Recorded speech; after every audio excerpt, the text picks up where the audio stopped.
ईड़ा और पिंगाला में संतुलन लाना एक बहुत महत्वपूर्ण हिस्सा है संतुलित जीवन जीने के लिए। दिन में 4 बार 40 मिनट के दौरान एक तरह का परिवर्तन होता है। इन्हें संध्या काल या संध्या कहते हैं, क्योंकि इस समय ईड़ा और पिंगला में संतुलन बहुत तेजी से बदलता है।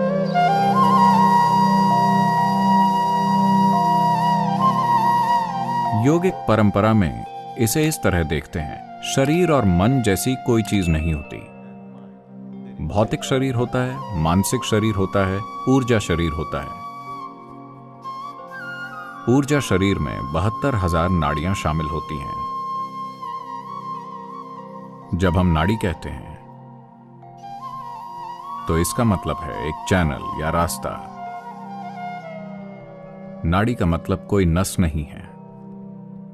अगर आप इस शरीर को काटकर खोलें तो आपको नाड़ियां नहीं दिखेंगी। ऐसी कोई चीज भौतिक रूप में नहीं है। लेकिन अनुभव के तौर पर अगर आप अपने सिस्टम में ऊर्जा की गतिविधि की प्रकृति को देखें तो आप पाएंगे कि वो हमेशा स्थापित मार्गों पर चलती है, इधर उधर कभी नहीं। तो 72,000 मार्ग हैं जिनसे वो गुजरती है। 36 दाईं ओर, 36 बाईं ओर, दोनों तरफ 36,000। दाहिने को पिंगला कहते हैं, बाएं को ईड़ा कहते हैं। इन्हें सूर्य और चंद्रमा भी कहा जाता है। तो ये दोनों ईड़ा और पिंगला या सूर्य और चंद्रमा, दायां और बायां, आपके मन के स्तर पर तार्किक और सहज ज्ञान को दर्शाते हैं। जब मैं सहज ज्ञान कहता हूं तो सहज ज्ञान बोध का एक और आयाम नहीं है, बल्कि सिर्फ गणना का एक और आयाम है। अगर आपके अंदर बराबर मात्रा में सूचना है, अगर आप तार्किक रूप से जाते हैं तो किसी जगह पहुंचने में 10 कदम लग सकते हैं। Intuition means you don't take the 10 steps, you just jump to the 10th step. सहज ज्ञान मतलब आपको 10 कदम नहीं उठाने, आप बस कूद कर 10वें कदम पर पहुंच जाते हैं। मगर आज की आधुनिक शिक्षा प्रणालियां 100% सहज ज्ञान के आयाम को कुचल रही हैं। सिर्फ तार्किक को विकसित किया जा रहा है। किसी भी सहज ज्ञान को बकवास कहकर खारिज कर दिया जाता है। हर चीज के लिए आपको बहुत सोचना पड़ता है। जो आपकी दादी नानी यूं ही जानती थी, आज आपको वही चीज जानने के लिए अरबों डॉलर का रिसर्च करना पड़ता है। जब आपको हर चीज के लिए सोचना पड़ता है और हर चीज में कई कदम लेने होते हैं, अब जीवन तनावपूर्ण हो जाता है। अगर कोई एक स्तर से आगे सफल होना चाहता है तो कुछ चीजें हैं जिनमें आपको उन्हें फांद कर वहां तक पहुंचना होता है। वही सूचना, वही चीजें, बस आपको हर बार उतने ही कदम नहीं लेने पड़ते।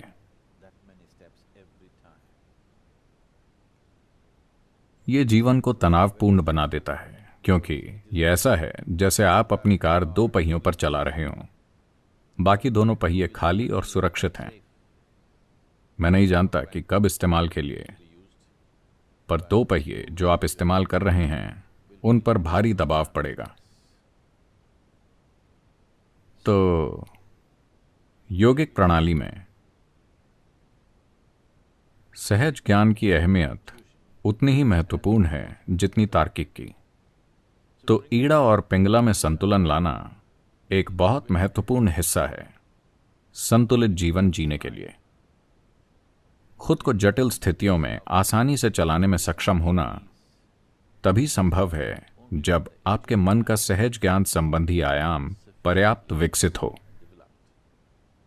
वरना छोटी चीजें आपको परेशान कर देंगी, क्योंकि हर चीज के लिए कई कदम हैं। यहां हम कुछ चीजें करेंगे ताकि ईड़ा और पिंगला में संतुलन ला सकें, जिससे आपको अनुभव के तौर पर इसकी एक समझ मिल सके। अगर आप अपनी तर्जनी उंगली को अपने नथुनों के नीचे रखते हैं और धीरे धीरे सांस छोड़ते हैं, देखिए कि किस नथुने में अभी सांस प्रबल है।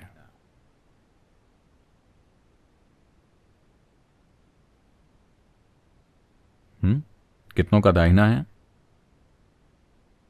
बायां? ठीक है, यह दायां होता है या बायां? सिर्फ 2 बैरल हैं। अगर 25 होते तो यह कितना जटिल होता। अगर आप दिन भर के दौरान खुद पर गौर करें तो आपने ध्यान दिया होगा कि लगभग 40 से 48 मिनट के बीच सांस की प्रबलता दाएं से बाएं और बाएं से दाहिने की तरफ बदलती है। क्या आपने कभी इस पर ध्यान दिया है? यह इसलिए होता है क्योंकि सिस्टम के भीतर ऊर्जा या प्राण की प्रबलता, जो शरीर की जीवन शक्ति है, वो पिंगला से ईड़ा और ईड़ा से पिंगला में बदलती रहती है। हर 40 मिनट पर एक बार ऊर्जा के बदलने के बाद अगले 8 मिनट के अंदर सांस बदल जाती है। अगर आप सेहत और खुशहाली की संपूर्ण स्थिति में हैं तो वो कुछ पलों में, या हम कह सकते हैं तुरंत ही बदल जाएगी। ये परिवर्तन हर 40 मिनट में होता है, पर दिन के कुछ समय के दौरान, जिन्हें ट्वाइलाइट जोन कहा जाता है, जिसका मतलब है संध्या काल,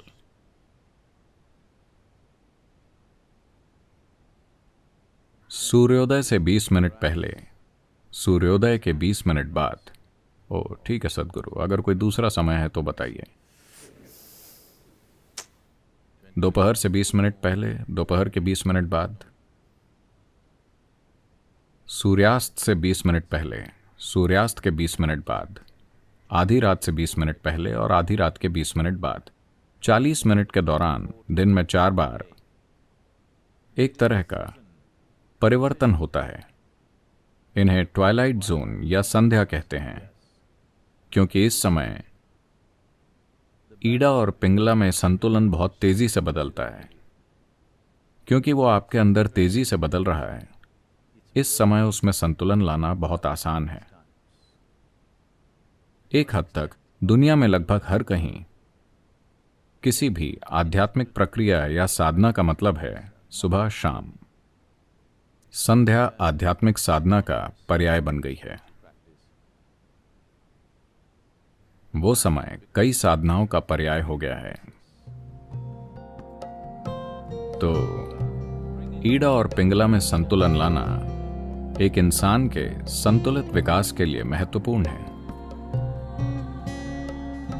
आप वाकई अपने अंदर आराम तभी महसूस करते हैं जब आप किसी रूप में संतुलित होते हैं। जब किसी तरह का असंतुलन होता है तो परेशानी होती है ना? हाँ, जब आप किसी तरह का असंतुलन महसूस करते हैं तो परेशानी होती है। सिर्फ जब आप एक खास संतुलन पा लेते हैं तभी आप वाकई आराम महसूस करते हैं। तो आराम कभी इससे तय नहीं होता कि आप किस पर बैठे हैं या कहाँ हैं। आराम इससे तय होता है कि आप अपने अंदर कितने संतुलित हैं।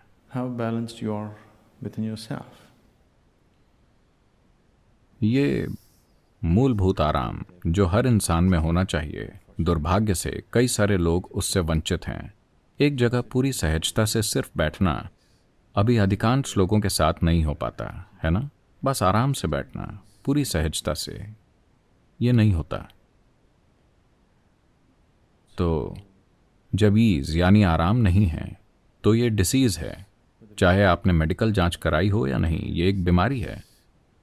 अगर परेशानी एक समय के बाद जारी रहती है तो वो खुद को शरीर में एक खराबी के रूप में व्यक्त करेगी, जो किसी तरह के रोग के रूप में दिखाई देती है। हर तरह की समस्या के लिए अविश्वसनीय नाम सामने आ रहे हैं। मूलभूत कारण कि सिस्टम क्यों अपनी अवधि पूरी नहीं करता, इसे अपनी अवधि पूरी करने के लिए डिजाइन किया है, पर यह अपनी अवधि पूरी नहीं कर रहा क्योंकि हम इसे असंतुलन के अलग अलग स्तरों पर रखते हैं। आप अपनी कार हर समय बस 2 पहियों पर चलाते हैं तो कुछ ना कुछ खराब होगा। तो इसी तरह पूरे सिस्टम को ठीक से नहीं रखा जा रहा है। सिस्टम में पर्याप्त संतुलन नहीं है। केवल जब आप संतुलन में होते हैं तभी आराम होता है, वरना कोई आराम नहीं होता। कोई व्यक्ति आराम नहीं जान पाएगा जब तक कि वो अपने अंदर थोड़ा बहुत संतुलन न जानता हो। केवल जब आप संतुलित होते हैं तभी आप स्थिर हो सकते हैं। और लोग बीमार हैं, इंसान सिर्फ इसलिए बीमार हैं क्योंकि वो नहीं जानते कि स्थिर कैसे रहें। स्थिरता तब तक नहीं आएगी जब तक पर्याप्त संतुलन ना हो। केवल जब आप पूरी तरह संतुलित होते हैं आप अपने भीतर स्थिर हो सकते हैं, वरना ऐसा नहीं होगा।